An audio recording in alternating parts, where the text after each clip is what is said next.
Well, if we're gonna find any ghosts, we better split up. You're listening to Never Split Up, a horror movie podcast. There are certain rules that one must abide by in order to successfully survive a horror movie.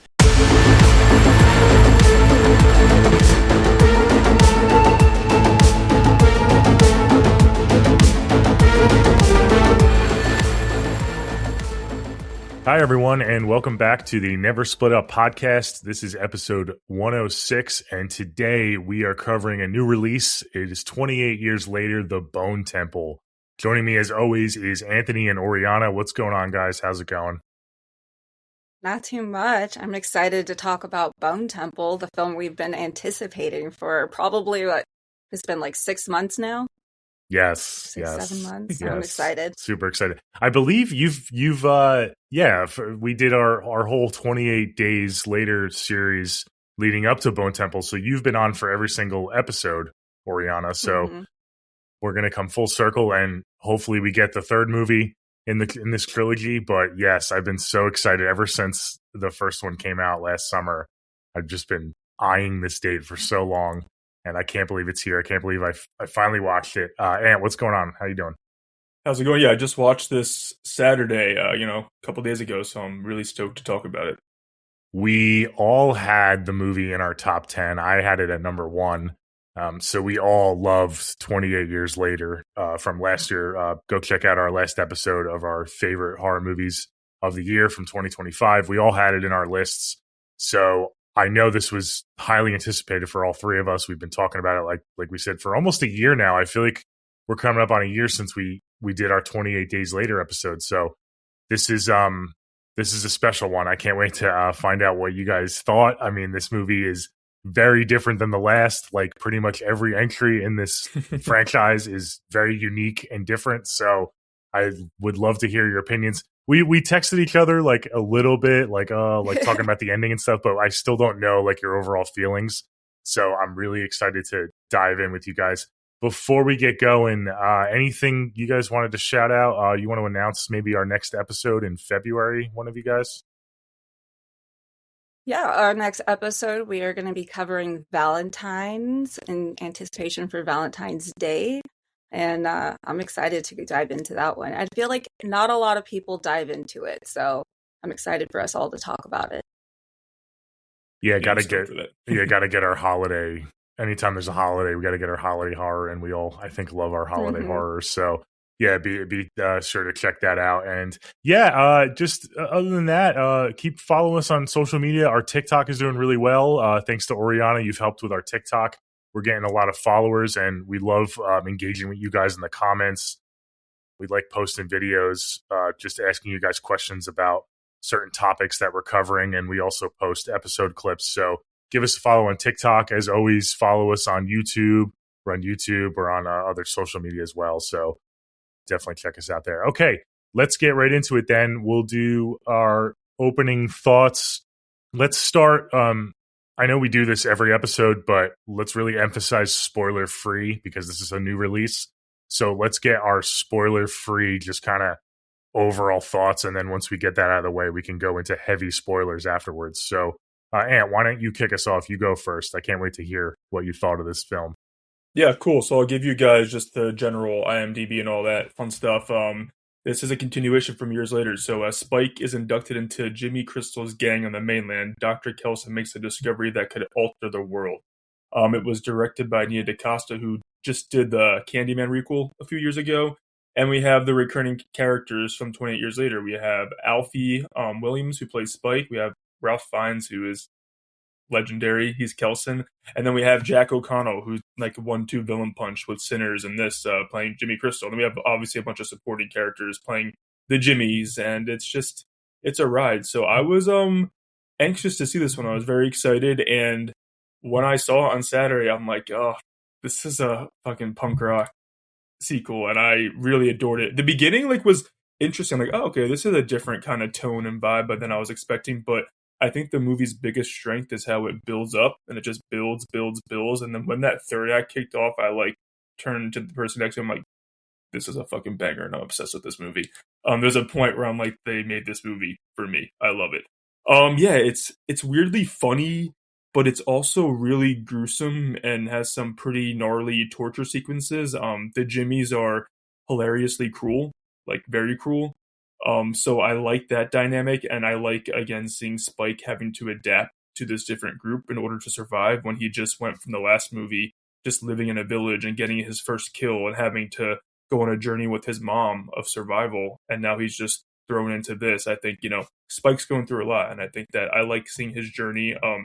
I love that Dr. Kelson has a bigger role in this one. Ralph Fiennes is the MVP of this movie for me, hands down. I absolutely obsessed with him. And yeah, it's just a gnarly, like, punk rock movie, and I really like the build-up and the ending. Oh, it was so good, that third act. I mean, there's one sequence that starts, and the needle drop, I literally just was smiling and, like, clapping in the theater. And then the very ending, no spoilers, but I got some full body chills. I'm a nostalgic person, so I love this franchise that each installment is so different, but I love that we're hopefully going to be going back to basics with the next movie if we get it. So yeah, I adored this one a lot. I do prefer 28 Years a little bit more, just because I really like the emotional arc and the coming of age story of that movie. But this one is just so badass. I love how it just took a turn, just like, we're going to have weirdly dark fun with this one. So I adored it. Okay, awesome. Yeah, great. Okay, I guess I'll go next. I very, very similar to you, Ant. I think that this film, I'm really glad the tone, you started with the tone, how you kind of like the tone, it kind of surprised you. I'm really glad that it was, I don't want to say toned back, but the ending of 28 Years Later with the Kimmies was like so stylized and so just insane. I'm glad that didn't carry over completely into this film and they went a little bit more meaner, and it still had the humor, it still had the silliness, but it didn't carry that ridiculous tone throughout, because that wouldn't work for a whole movie, obviously. I think they wanted to make a statement at the end of the last film, and they did that, but this film, I think they balanced it perfectly. So that was one of the things that I was a little worried about, but I think they nailed, so that's a check mark for me. I had a really great time with this film. I just lost my train of thought. I'm sorry. I love Spike's character, how it's not linear. Obviously, he's still a little boy. You think maybe at the end of 28 Years Later, like, he's finding his footing and he's like, oh, I want to go out on my own and like make my way in this world. Obviously, he gets taken by the Jimmies, and you see in this film, he's still very much reeling from the events of the previous film, and he's really finding it hard to fit in with these Jimmies. So I like that. Obviously, we'll get into spoilers in the movie in a little bit, but I love the like I said, the overall style of this film. It's not too heavy, but there's enough there that you can really just lean into it and have fun. But then it also reminds you that it's like a mean zombie film at times as well. So I think that's balanced perfectly. Ralph Fiennes and Jack O'Connell, I mean, those two, there's a scene with those two that we'll get into. It's just like, it's pure cinema. And like you said, Ant, the build up like to that third act is just chef's kiss. And when you finally get that third act, is awesome. I don't know which performance I like better.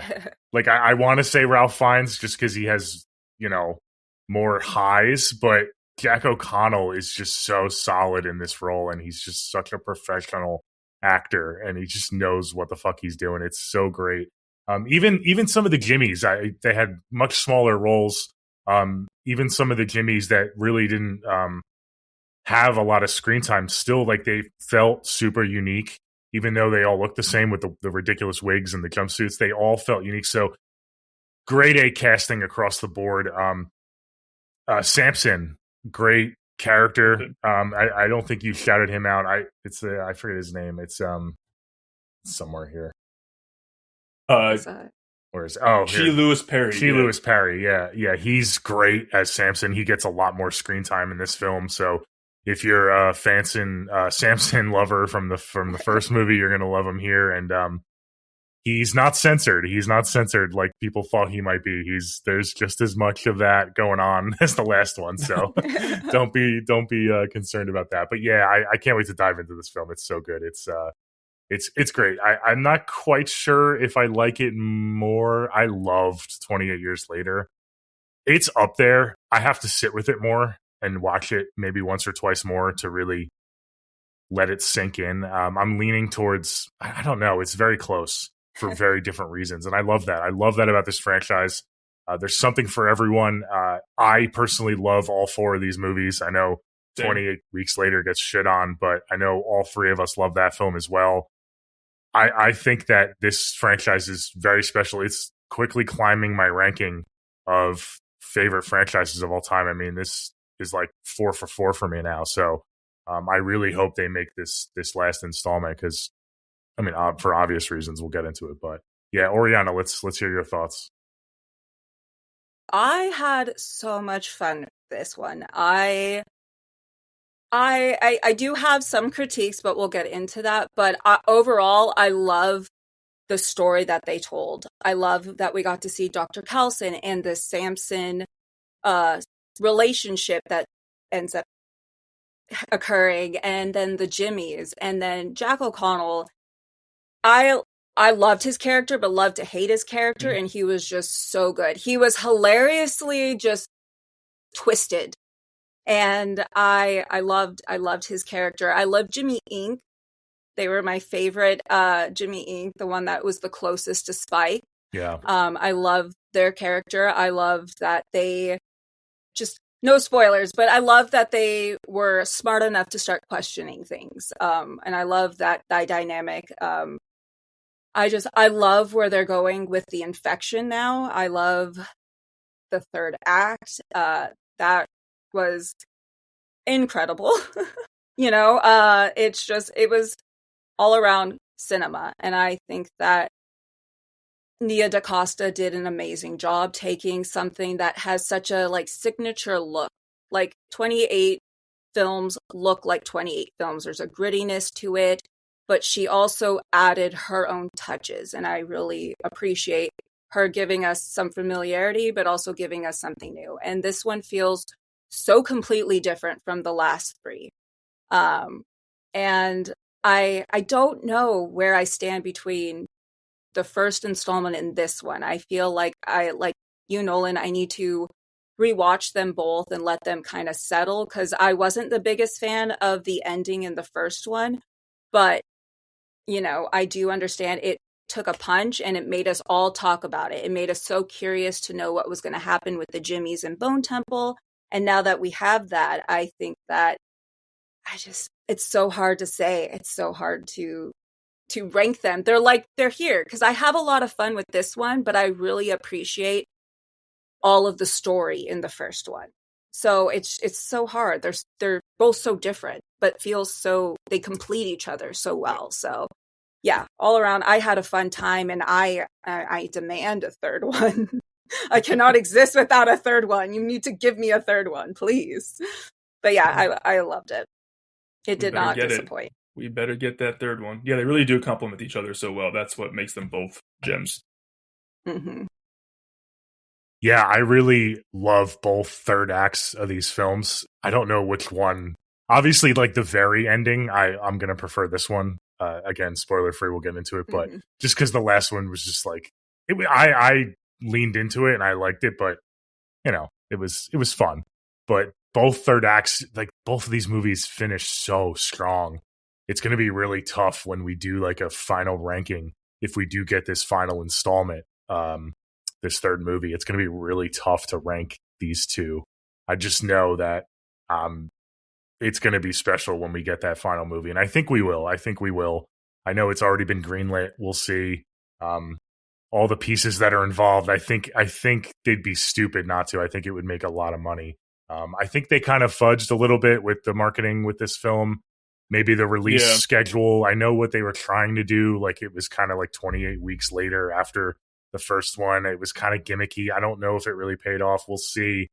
I know it's not making it as much money. I feel like they didn't market it really. That's what Yeah, I heard too. A lot of Yeah. people said that they didn't know it was coming out. And like me, I know like Well, yeah, everything that is Yeah. coming out. it's but hard. like I know it's hard to say. yeah. But when Yeah, it's you're not doing not so like hot. so involved. So yeah, I think marketing kind of, but also it kind of drove people to go see it after it released more because they didn't know it came out and they were so curious to see why it didn't do well in the box office. So, you know, I think that hopefully for the third one, they just put all their, do a Yeah, I lot of hope more so. marketing for it. I think so, especially because it's not going to come out so quickly. So we'll get more of a build up for it, I'm hoping. But we'll see. We'll see. For now, let's just focus on the Bone Temple. Okay. So now that we got that out of the way, let's get into our spoiler part of the review. We'll do a deep dive of what we liked about the film, maybe what we didn't like, and everything in between. So that opening, what did you guys think of the opening? It was like, oh my God, I'm gonna have to watch Spike actually kill some like an actual human, you know? Yeah. I was like, this would be something Jimmy would do. He would have you fight eye for eye, but it also was like a very twisted like rule, you know, like there was some order about it, you Yeah. know? So it kind of shows you that even though he's a little unhinged, that he does have these set of rules that he's following. Yeah, I like that. I like the amount of layers that they give Jimmy. You know, Sir Lord Jimmy, the main Jimmy, obviously Jack O'Connell. I feel like a lot of my worry with this film was how they were going to handle the Jimmies and how they're going to handle that crew. But I think it was brilliant. I think they gave us enough without over explaining. It tied it back into the original, you know, opening scene from the last movie. It kind of explains like why he thinks the way he does with his father, as he thinks his father is literally the devil. So I don't know. I think it's good. Like you said, he's got order to him. He's got because he really believes that he's these voices in his head are directions or whatever coming from a higher power in his father. So he's got conviction behind it. He's not just like this lunatic who knows he's a lunatic and is just doing it because he's fucked up. Like that's cool too. That's fun. But I like how he actually has a sense of belief in what he's doing. And yeah, he's going about it a fucked up way, but I love that extra layer that they gave him. But it wasn't too much, in my opinion. Yeah, no, I like that it started. I mean, it made sense to have to initiate Spike into the group, and I love just the viciousness of once Jimmy Shite, which cracked me up. Jimmy Shite when he gets stabbed in the leg and the artery, just blood everywhere. I'm like, all right, this is how you start the movie, Yeah. and it just shows how sadistic they are, and also how replaceable they are in you know, Jimmy's eyes. The lead Jimmy, he's like, all right, we'll find another Jimmy. He's like, your name is Jimmy. So he doesn't see them as people. He's like, they're just my followers. They're my, you know, servants. So I like the way it My started a lot. fingers. Yeah, I love it's hilarious. There's fingers, so funny. But yeah, no, I thought it was a nice bloody start, and I think it really showed Spike that he's going to be in some trouble with these guys. So we needed that to start the movie.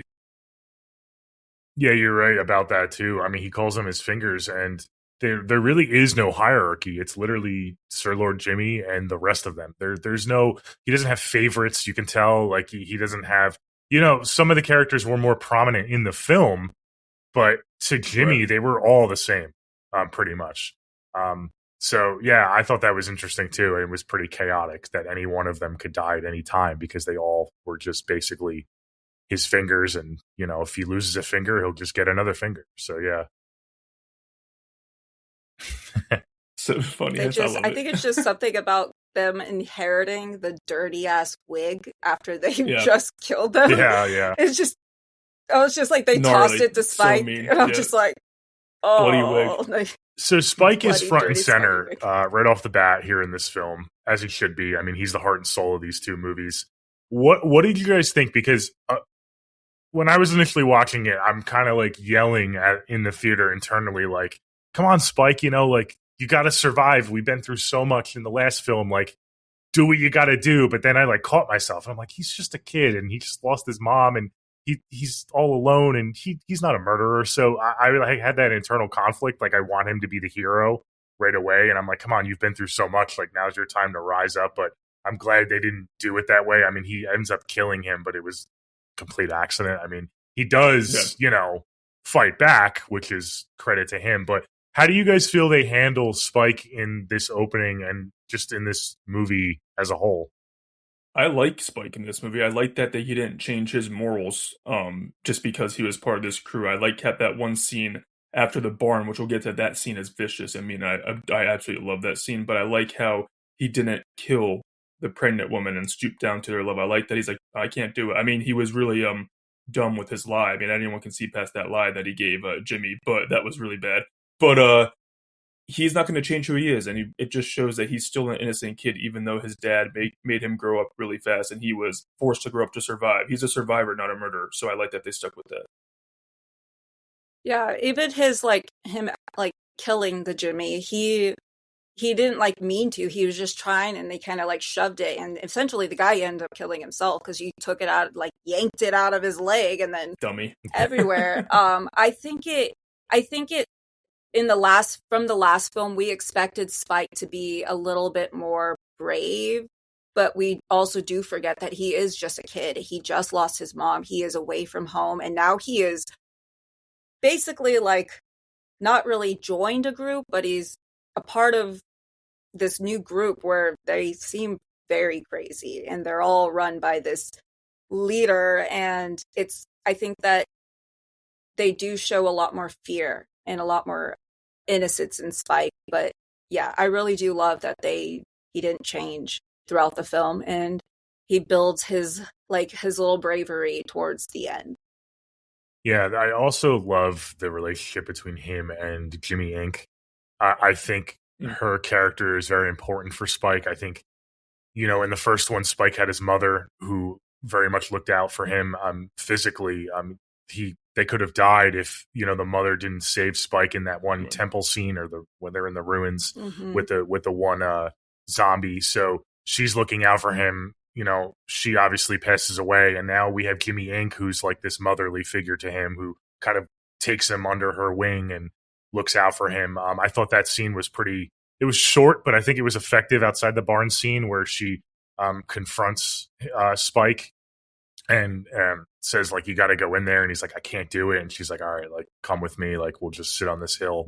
So I thought that was cool. Yeah, I really like her character a lot and how she plays with Spike, because I think that's going to be a recurring theme, especially if we get a third movie. The end of the first one, Spike goes out on his own. He's like, I have to find myself, and then he instantly runs into these Jimmies, and he's like, oh no, I'm part of a group again. And now he gets this motherly figure again who kind of is looking after him. So I think that's going to be a theme where he thinks maybe he can make it on his own, and he tries to run away in this film, and obviously that doesn't work out the way it planned, thankfully, because he probably wouldn't survive very long on his own. So I think that was an important addition to the films. And I thought Erin Kellyman did a great job playing Jimmy Inc. I thought their on-screen chemistry was really it was like a brother-sister almost kind of vibe. Mm-hmm. I love Jimmy Inc. I would love to know a little bit more about how they ended up with Jimmy, and because we got to think that these Jimmies are they're born into this society, so they don't know anything probably before infection. So I'm just so curious as to how she ended up with Jimmy, because she was still smart enough to trust her intuition that kind of the things that he was saying was kind of bullshit. Yeah, I take it as after, I mean, we obviously don't know, but I kind of internalize it as she's smart and she's a survivor, and she maybe lost her family along the way, and she knows that she has to survive in a group, and that's the best way of survival, and that's just kind of where she found herself. Maybe Jimmy killed her family at some point, and she just adapted. I think she is a survivor and can adapt pretty well, it seems. So that's kind of what is her name at the end? She says her name. I can't remember. She does say her name. Yeah. She does say her name. I think it's Kelly. Kelly? Okay. I feel bad calling her Jimmy Inc. when she has an actual name. Jimmy. Kelly. Did anyone else forget that they were isolated? Because in this second installment, I forgot that the whole world is existing normally, and they're still isolated in this. That's what I loved about the last one. I'm like, oh, there is a normal world out there aside from this apocalypse. Yeah, I mean, totally forgot. I think we're gonna get if we get another film, we'll get more of that in that film. I think this is the middle film where they didn't even, like you said, you forgot they didn't even touch on that at all. Right. The first one we get like the military guy and we get glimpses of the outside world and what it's like, but in this one it's so isolated. We don't even get Spike's family. His father is not even mentioned in this film. Not Right. I figured he wasn't going to be in the film. But Spike didn't even. I was looking out for it. I don't even think he mentioned his father once, like by name or anything. So I thought that was interesting. I don't know if they're just gonna. I'm assuming he'll come into play. I mean, Aaron Taylor Johnson's a pretty big actor nowadays. Yeah. It'd be stupid not to bring him back into the fold. But I thought that was. I did think that was interesting. I guess they just didn't have time to touch on him. That he was just not even in the movie at all. So maybe he'll make like a triumphant return in the next one. We'll see. But yeah, okay, so we get to the Dr. Ian Kelson. Again, he's like one of the mains in this film now. He's got a huge role. Him and Samson. You get this whole sequence with him and Samson with the morphine and stuff, with the blow dart. I thought these opening scenes with Samson, the thing that struck out to me, I'm sure with you guys too, is we get a new piece of lore with the rage virus, and we see for the first time a POV shot from Samson's perspective. It's quick, but I thought it was really cool and effective how they didn't linger with it, but they showed you real quick. He sees, I guess, the rage virus in humans, Right. and that's why he's attacking, or that's part of why he's attacking humans. So I thought that was very fascinating. I've never seen it be done that way before. It's like it makes him think it's the other way around. Opposite, yeah. So I was like, oh, that's brilliant. What did you guys think of that?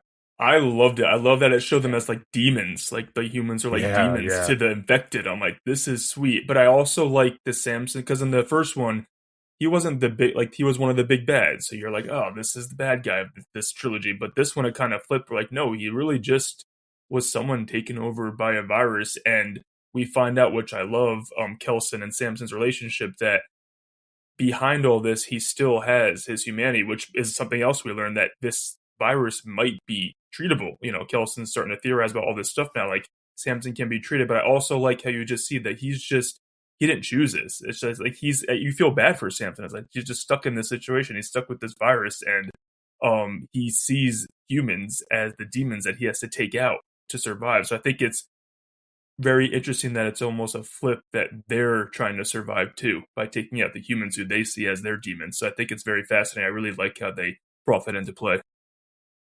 Yeah, I thought it was something that we don't normally get to see in other like infection movies, or we don't get to see the point of view of like the infected and what they're seeing and why they're acting the way that they're doing. So that quick glimpse, it was subtle, but it was enough to let the viewer know that, okay, like there is something more to them just being quote unquote zombies or brain dead. There's actual life behind this, and this is what they're seeing.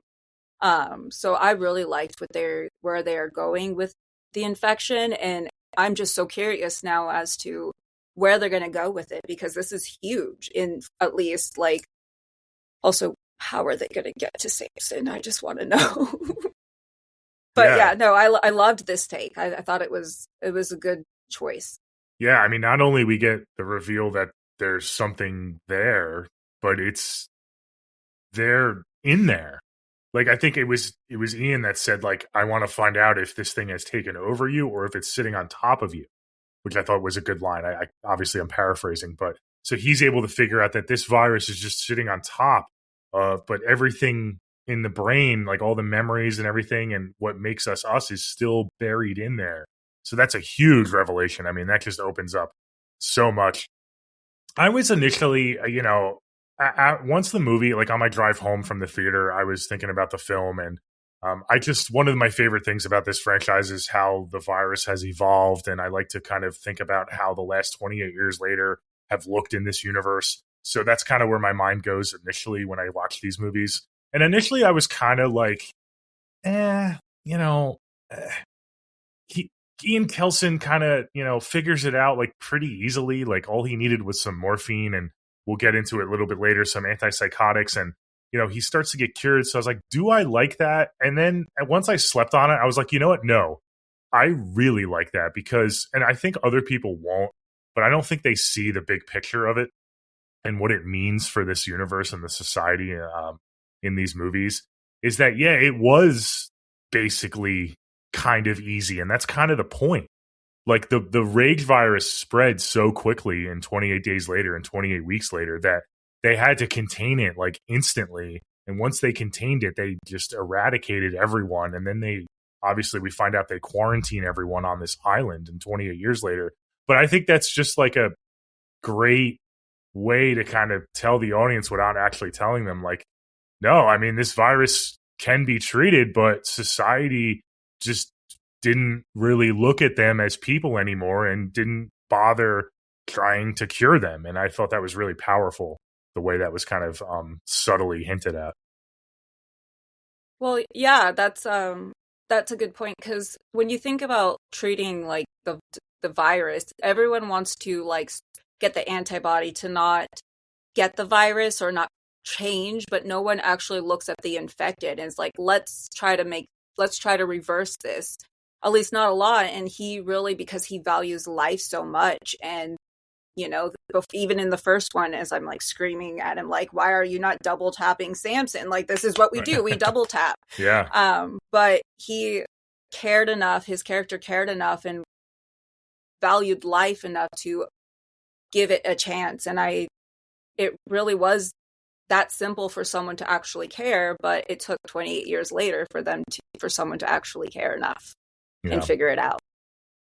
Yeah, he's the best of us, Dr. Ian Kelson. He really is. Yeah, I mean, he's better than me. I love him so much. Yeah. Iconic.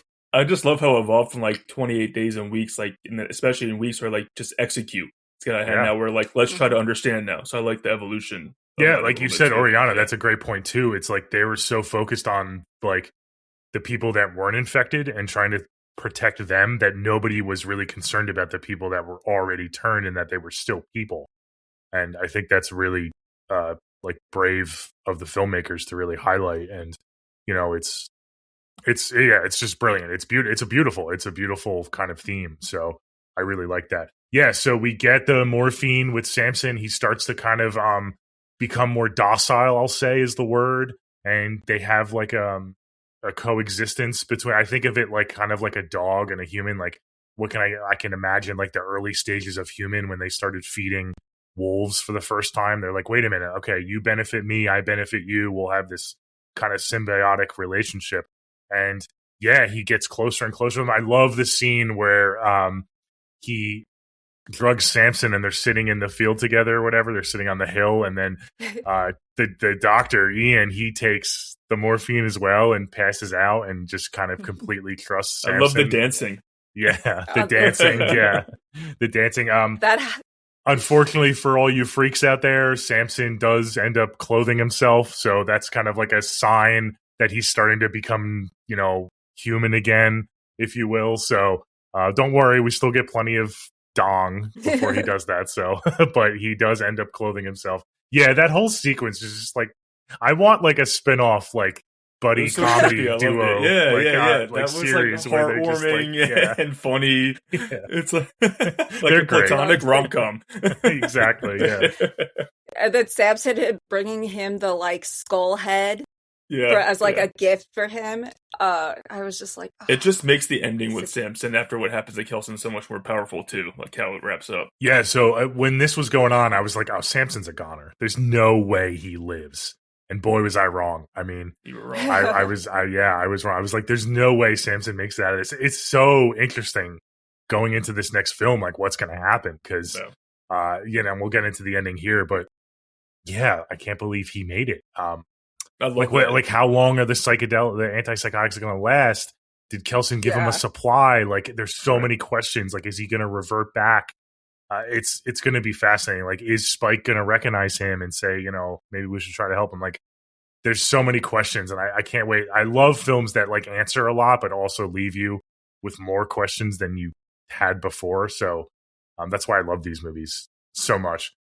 What was the other thing I wanted to say about these two? I can't remember, but I'm sure it'll come to me. But yeah, so we basically get that whole sequence, and we get the needle drop that his supply is running low, his morphine supply is Oh. running low, and he has that scene where they're kind of looking up into the sky. It's so beautiful and so heartbreaking. You can feel, and again, Ralph Fiennes is just incredible.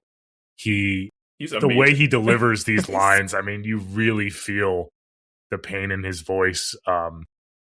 He's just such a stand-up guy from the first movie to now. It's like he is like my hero, and I'm so mad about what happened, but he went out so good. Oh my god, he went out with the bang. The best way you could go out.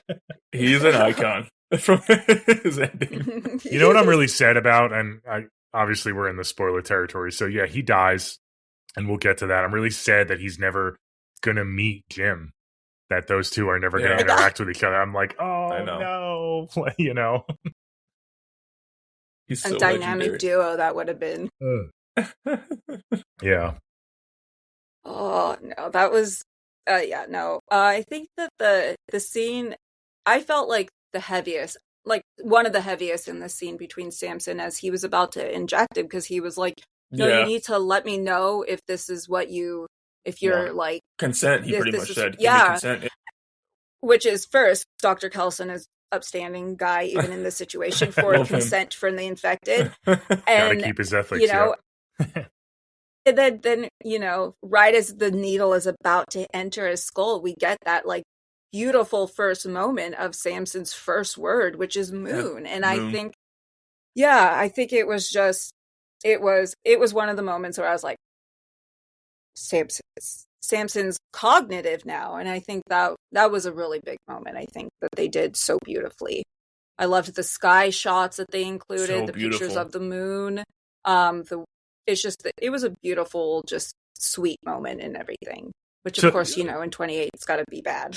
I mean, I think I know where you guys stand, because we're kind of seem to be all on the same page. But this is a very big swing again for this franchise. I don't think a lot of people are going to love the fact that these zombies can potentially talk and that they can be cured. I mean, we have the big bad from the last movie, like you said, and he's now cognitive and seems like he's like a gentle guy and doesn't want to be rageful and stuff. So what do you guys think? Like, do you think that was the right direction to go? I'm fine with it. Obviously, I can't wait to see where they go with it from here, but I knew it was going to push the envelope. I mean, you still had Alex Garland writing the script, and he wasn't going to kind of, it's a lot of people like in trilogies, like, the middle movie is usually like the safe movie, because you're just trying to start with a bang and end with a bang. But no, they just went for it. Yeah. I say they went for it more in this film than they did with the last film.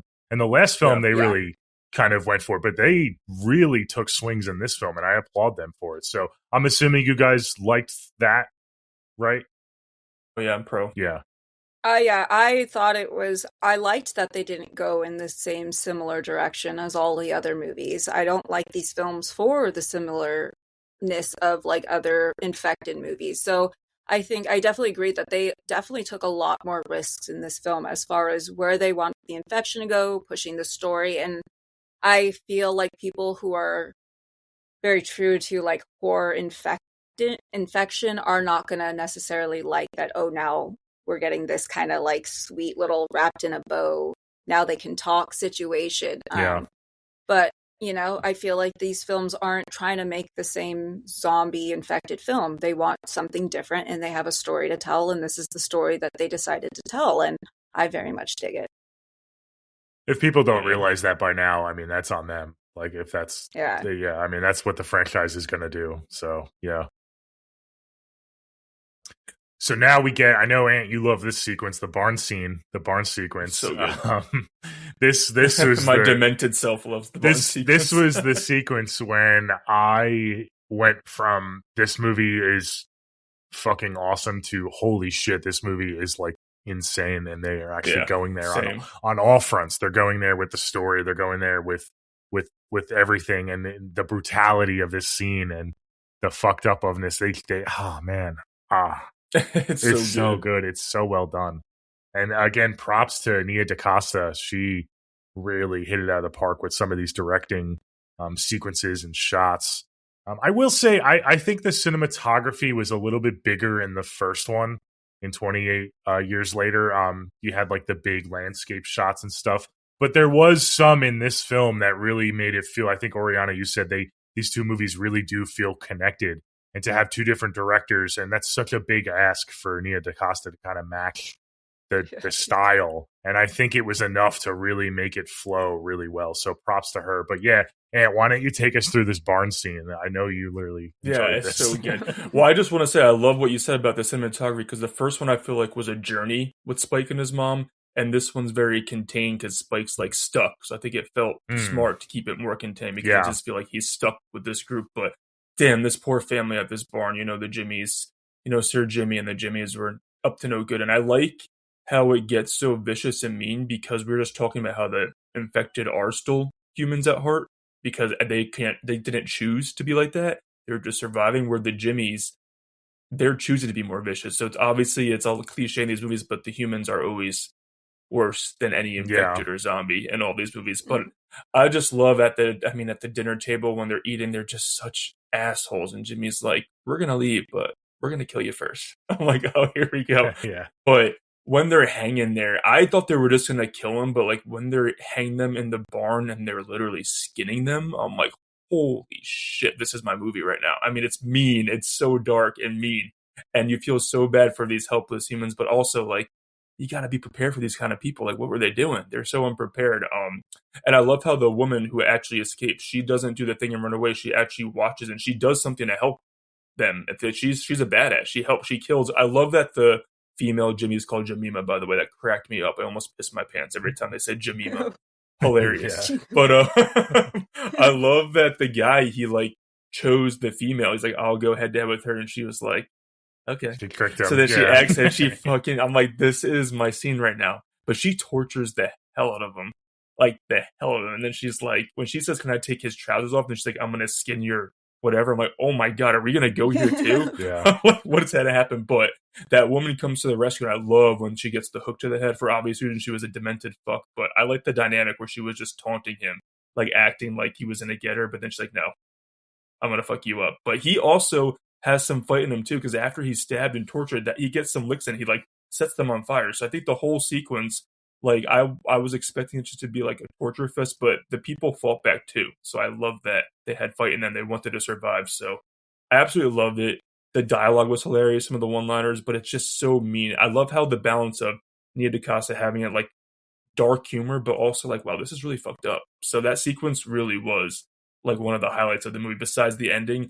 And I like how Spike couldn't even be in the barn to watch. That's how he cannot blend with these people. That's not him.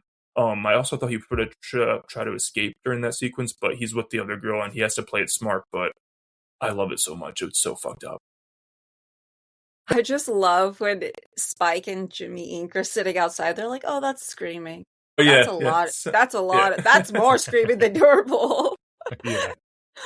Yeah, that was like that. I love those little moments where they added that little bit of comedy in there, those comedic moments when something like, which helped make this film feel a lot more fun with all the dark things that were happening, right. Where I feel like a lot of the previous films were just very, very dark, and this one is dark, but it still has some fun, light moments about it.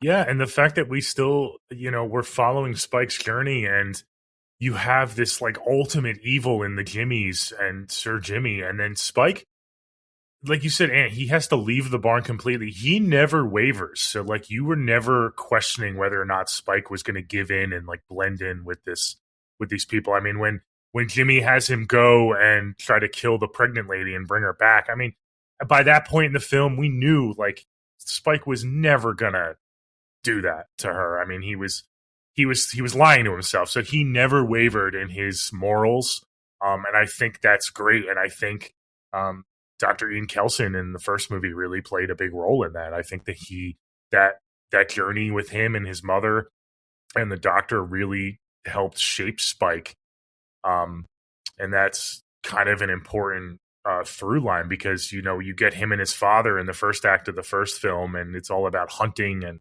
survival of the fittest, and then you get the humanity side with with Ian and his mother, and I think that really shined through with Spike. I mean, that's not who he was. So I love how they didn't like toy with the idea that Spike was gonna, blend in and just become this like chameleon survivor. I love that he kind of was always just gonna kind of stick to his guns and not like give in to, I mean, he was terrified, right? I mean, that was the main reason why he stayed with this group. And even through all that fear, he still, in his own way, like stood up to Jimmy, and by not, doing this. He tried to lie. He wasn't a very good liar. Horrible. Horrible. I mean, there was never a point where he believed him at all, but I get A for effort, I guess. Yeah. I was like, you can't come up with a better lie, Spike. That was horrible, Spike. But I like that he didn't kill her. I like that he, and I actually like that even though he didn't kill her, that woman still like fought back. And she's like, I don't care. Like, I'm gonna get you down. I'm gonna get out of here. I'm like, good on her. Like, she's playing it a little smart, but I like that, when Sir Jimmy was like, all right, take Spike out, that what's her name again? Jimmy Kim. She was smart enough to say, because she actually, we didn't forgot that she saw Kelson, and she thinks that he's like, it's like, what's he doing with Samson? Like, he's with the demon, like the devil with the demon. So she's smart and she uses that. I was like, oh no, don't bring the gang to kill Kelson when she says that. But I like that she used that to save Spike in that moment. So like, she's also tired of Jimmy's bullshit, and she can see through him a bit. So I like that. That's how that sequence ended. Yeah, I mean, I was worried for Kelson. I know. I know. I believe she really does think that he's like the devil, though. I mean, she does, but she just thinks that Jimmy's full of shit. That's the whole thing. So we get. I love. So this is where Jack O'Connell, like from this point forward, once he finds out he's that hilarious. like Nick, his father, the Satan, is like nearby, and she saw him, and I love how underneath you can tell how calculated everything is with him from here on out, and it's like so beautifully played out and acted from Jack O'Connell. So she gives him this information, and he pauses. He's like, well, he's almost saying to himself, like, I have to check this out, because this has been my whole persona this whole time. I mean, if I don't, then my fingers might question me. So they go there. He sees Ian with his bone temple, and he starts to believe to himself too, like, oh shit, like maybe this is my dad. I don't remember what my dad looks like. I was really young. So and then we get the iconic scene. So he tells his fingers, wait here, because he's not sure. He doesn't know what the fuck's gonna happen. Like, his whole spot could get blown up. So he's like, wait here, let me go talk to him by myself. It's definitely my dad, don't worry, but let me just gotta butter him up a little bit, because he can be kind of, he doesn't like strangers. So I love that scene. And then he confronts Ian, and what we get next is just an acting masterclass. I mean, this is my favorite moment in the film. There are more fun moments.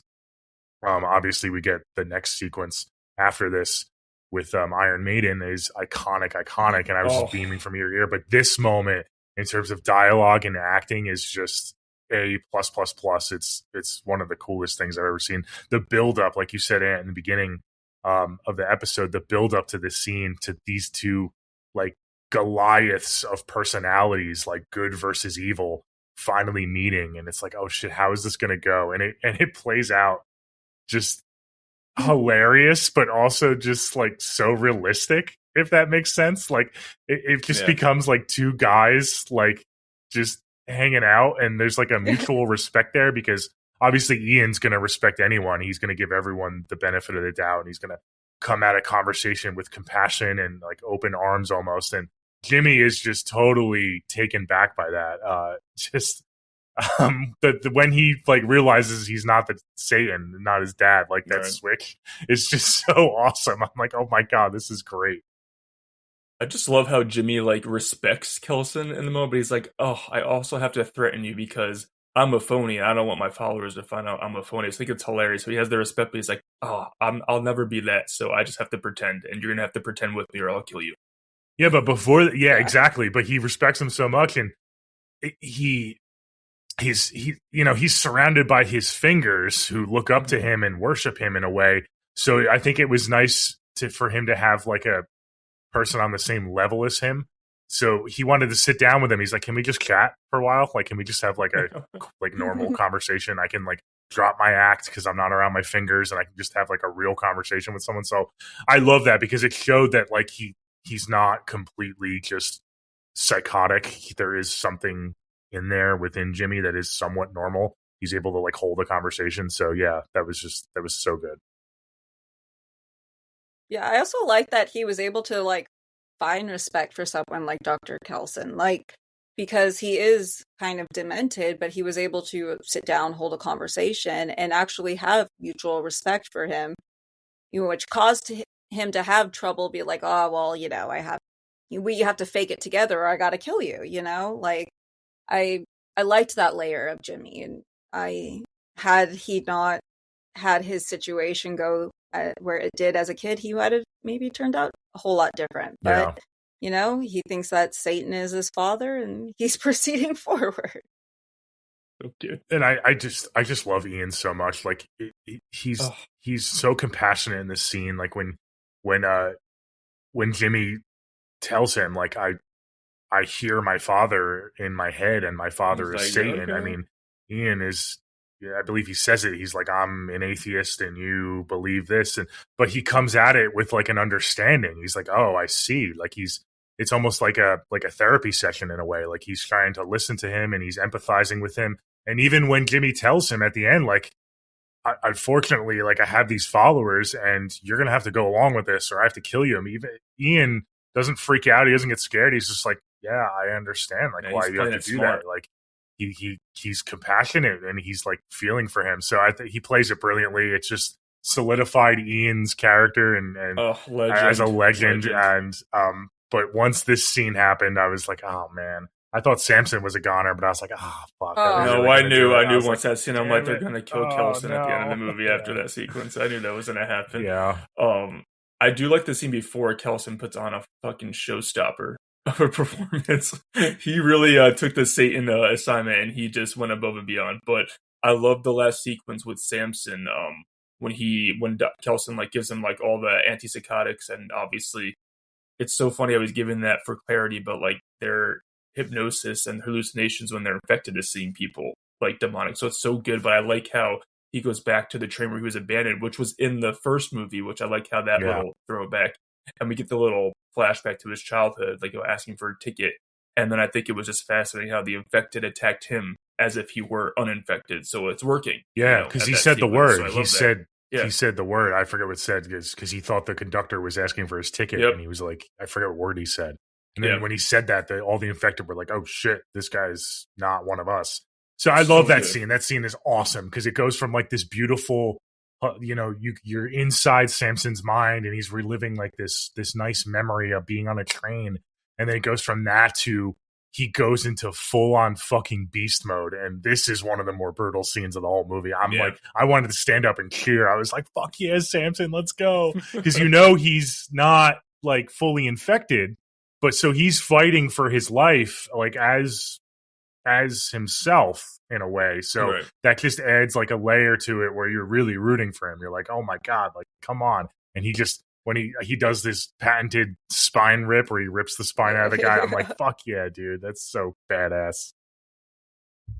Oh, the Samson, it's just crazy how they were able to recognize that he's no longer under some psychosis. And now I wonder if they're seeing him as like this evil demon, which is so like, it just took a couple of, psychotic medication for him to not. Yeah, it makes you wonder, right? Because again, it makes you wonder for the next film, is he still infected or did that cure him? Because if he's still infected, why did they not sense that he was still infected? You know what I mean? So it opens up a lot of questions for sure, yeah. Especially if, like, when he was, like, getting the morphine originally, and then, I guess because he didn't get the psychotics. Yeah, that's what happened. Yeah, he gave, like, a whole cocktail of those. All the things, at the end there. The train sequence was wild. Yeah, it makes you wonder, like, it was the morphine, like, breaking down the virus, I'll call it, over time, and then the cocktail, the special cocktail is what maybe killed it off. I don't know, because after this train scene, we don't see Samson again until the very end of the film, where he comes back to the Bone Temple, but we don't get any more like POV shots. Like he's still himself because you see him carrying away Ian, but we don't really know. So that's very much left up for the next movie. So that's going to be interesting. So yeah, we get to the just iconic Oh my God, I was sequence. so happy. I cheered. I was like, "This made the movie." Like, I'm in love with this. Yeah. movie. As soon as I saw the him going through the we didn't even get into that. The like records. His whole bunker music, where he has the record player and he likes to dance to these records. I mean, that his performance just so amazing, awesome. I could tell how much fun he had with this film. But as soon as he gets to the Iron Maiden record, I was like, "Oh fuck yeah!" Because I knew what song was coming. The Beast. Yeah, I knew what song was coming, and then so he it was so brilliant too, so smart the way he set this up. How he had he was blowing the hallucinogenics into their face, and they're just like, "Holy shit!" And they were vibing. Everyone was having. Everyone was having. I want to be there. I want to be there. I was vibing. I wanted to get up and dance. I know. They were all. He was so good.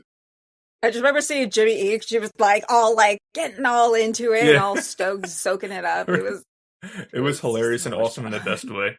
But damn Spike. Oh, Spike. Because Kelson has his conscience. I knew that it was going to be Spike who broke it down for Kelson because Kelson cares about him. I knew that was going to happen, but it was so upsetting. He should have waited. I really wanted him to wait and have him like team up with Sansom and take out all those motherfuckers to save Spike. Yeah. But I like how he flipped it. He was like, he kind of did work. Like he tried to flip them on Sir Jimmy. Like, you guys, you got to go after him. I'm telling you what to do. I'm Satan. Listen to me. I love that. Well, I knew, I figured that was going to happen because Jimmy kind of cornered himself and he gave Ian all the power, like, because he basically got people to believe that he was the devil. So anything Ian said at this point, like after that performance, like, he's got them eating out of the palm of his hand. I mean, anything he says, they're going to follow. So I was waiting for it, too, because at first he was just kind of going along with the plan. And then it wasn't until he saw Spike that he kind of mixed up the plan. But I knew it was coming and I was waiting for it. And then the look on Jimmy's face when it happens, he was just like, oh, fuck. Like, I'm fucked. He's like, oh, no, what are we doing? Like, Father, like, you don't mean that, right, Father? Yeah. He's like, 3 rules. He's like, no, 3's enough. No more rules. It was so funny. But he's such a bitch. He had to take a cheap shot to take Kelson out. He just had to do a quick, like, come on, you bugger. I was like, you got all your Jimmies doing all your dirty work, and you're over here taking this quick shot over on Kelson. Like, so upsetting. I knew that. I was like, oh no, Kelson, no. I do like how Spike comforts him, though. I love that whole sequence. I like their bond. Yes. Yeah. Yeah, that was good. Yeah, so then we get Ian basically succumbs to his wounds. We get the whole everyone dies pretty much except for Spike and Jimmy Inc. and obviously Samson's around. But I thought it was interesting how not only did they kill Ian, but they kill all the Jimmies, including Sir Jimmy, and they kind of wipe the board clean, and we kind of have a clean board now. We got our 2 main characters that are going to kind of go off, but that was very interesting. I thought maybe one of them was going to live, or there was going to be more pieces at play going into the 3rd film, but they're like, no, we're going to kill these 2 larger than life characters, kind of wipe the board clean. And I think you're right, Anthony. I think maybe we're going to get a more kind of toned back zombie infected film for the next one, because there's not a lot of moving pieces anymore with these larger than life characters. So we'll see. But yes, so I love how he puts Jimmy upside down. He crucifies him on the upside down cross. That's fucking awesome. I love you hear him screaming when he's getting, I'm like, yes, crucify that fucker. Yeah. Jimmy's like, Father, why have you forsaken me? So that was great. And then Samson, my boy Samson, with the devil horns. He sees him with the horns. That was so cool. Those shots were so cool. He obviously doesn't have them, but he sees. Right. He thinks, shit, there's my dad. Like, Yeah. That's why. Oh, it was so smart to give them the hallucinogens too. It made it so good. Yeah. Yeah, it's just so sad because then you just see you don't get a lot of like a big moment with Ian and Samson, but Samson obviously picking up his body and kind of carrying him off. And I wonder if he's gonna like add him to the temple. If I figure he's gonna kind of bring him to the furnace and add his skull. I mean, that would just be. I mean, maybe we should have seen that. That would have been cool. But no, we don't really get that. We just see him carrying him off, and so heartbreaking. My boy Ian, just the legend. Went out with a bang, though. Like a hero. Went out like a hero. I mean, he wasn't afraid to die. He died saving someone he deeply cared about in Spike. So, I mean, I don't think he would want it any other way. So, rest in peace to him. Iconic performance. Yep. Ugh. And that's the end of the movie, right? Nothing important happens after that, right? No, not at all. Not at all. Nothing. Oh man. So good.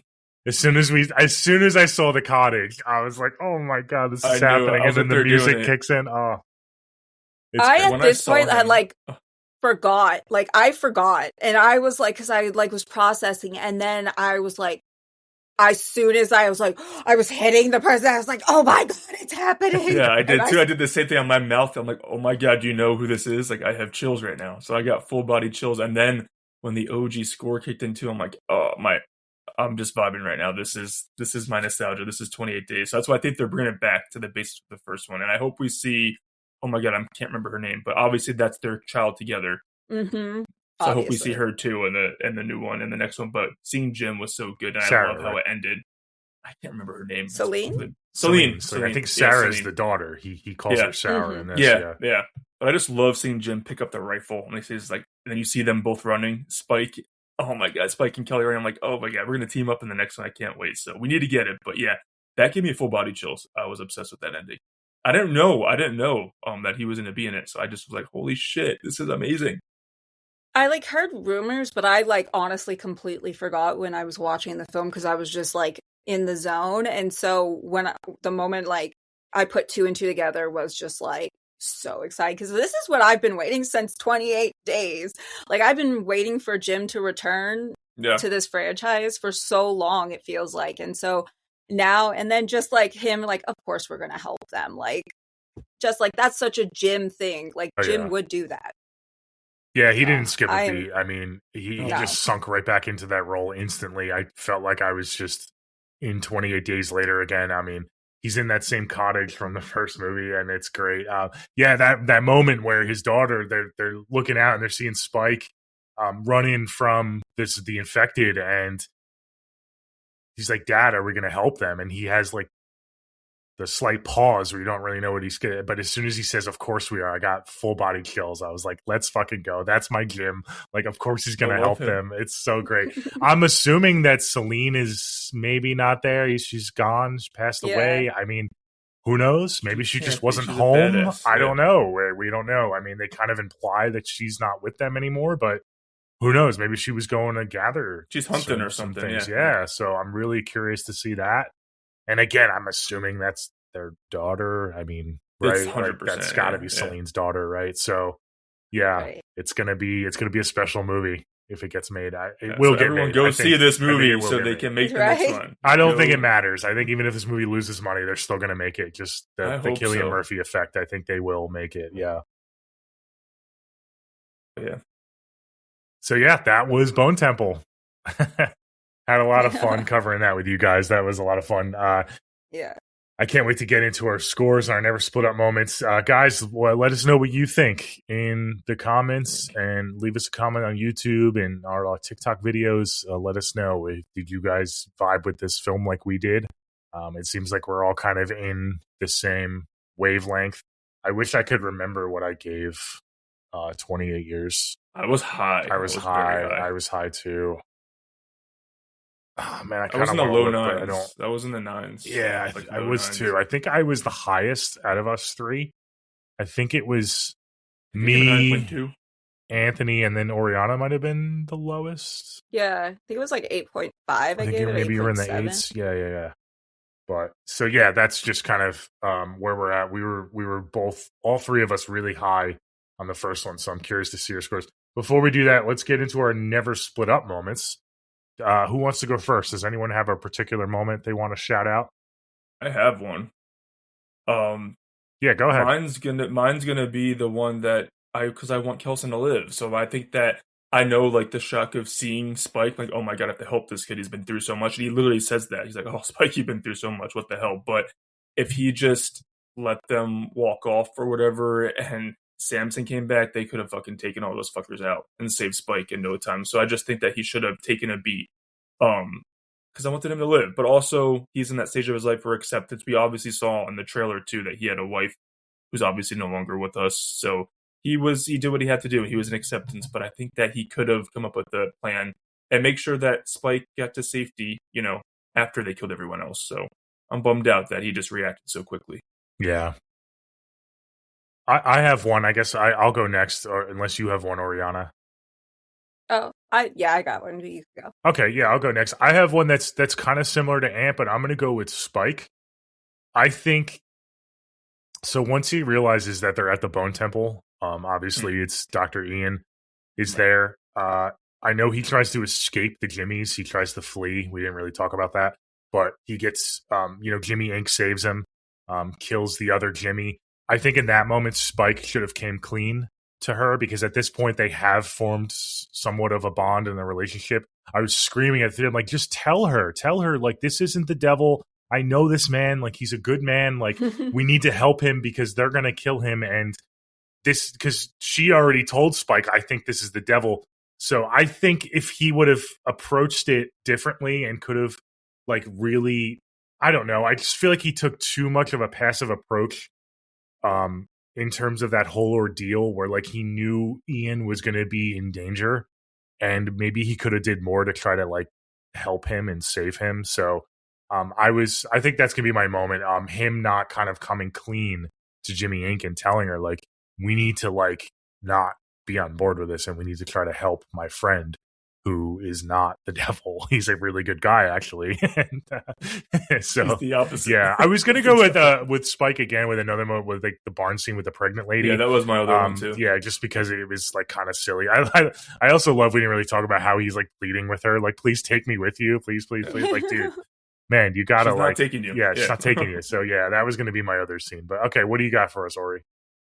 That was my scene. Oh, okay. Sorry about that. With the pregnant woman. Well, I think he, instead of, like, maybe trying to, like, save her, I think he should have ran off to Kelson once he got. That's what I was once he saw an opportunity to, like, cause she's fleeing, so they're going to be after her. Like, I know you're kind of using her as bait, but he needed to get to Kelson to be like, look, this group of, like, psychos are here skinning people. Like, I feel like that would have been an opportunity for him to, like, escape, but instead he, like, wanted her to take him with her, which is understandable. He's a kid, he's scared, there's a lot going on, and of course she's like, absolutely not. But I think even so, he shouldn't have even went back. Once she ran off, he should have ran off too. Like, he should have just ran off and, but he, who knows how he would have survived out there in the dark by himself. I know. But yeah, that's an opportunity I wish he kind of would have just ran off and, like, went to Kelson, because at least he knows that Kelson is a safe spot out there.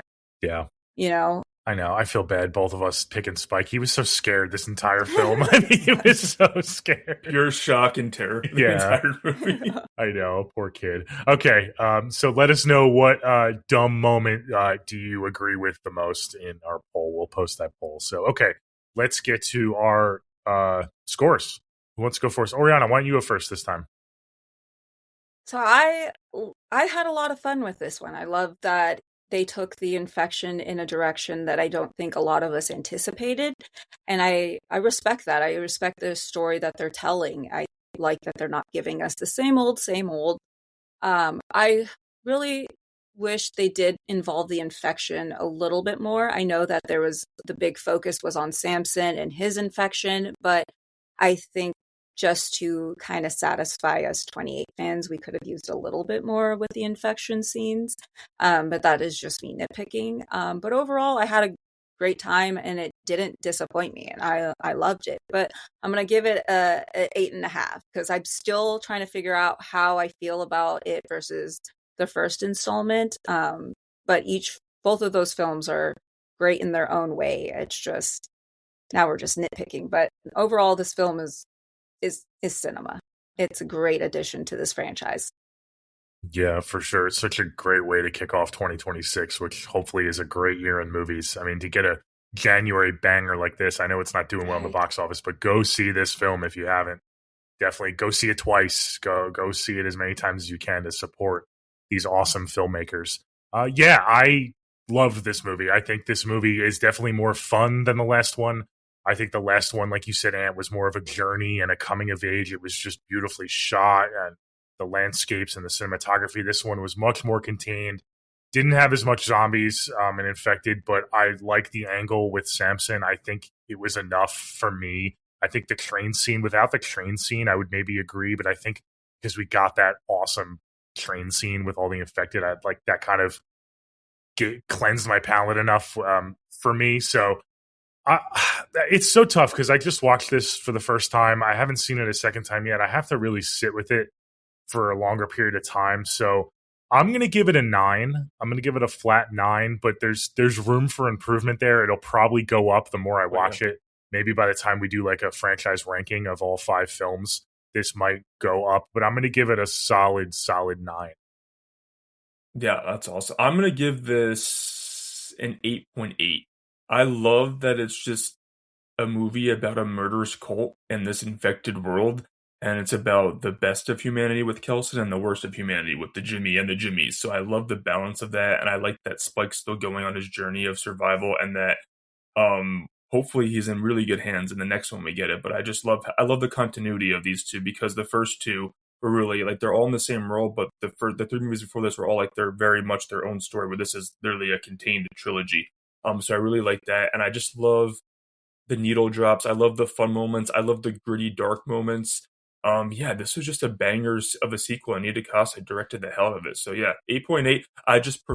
I like my like emotional stuff in horror, and that's why I slightly prefer yours a little bit more, and for how like beautiful visually that one was. But this one's just a punk rock violent 28 Days Later movie, and I loved it.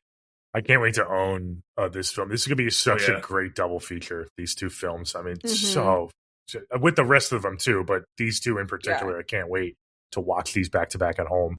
So good. So good. Yeah. Okay, guys. So that wraps up our coverage of Bone Temple. Again, let us know what you think. And that's it for now. We're going to do our Valentine's episode in a couple weeks. That's coming right up. I think it's going to be, like 2 weeks from this release is going to be when we're releasing that. It's going to be February 11th, just in time for Valentine's Day. So be on the lookout for that. Until next time, follow us on all of our social media at Never Split Up Pod, and let us know what you think of this episode and the movie. And we'll see you guys later.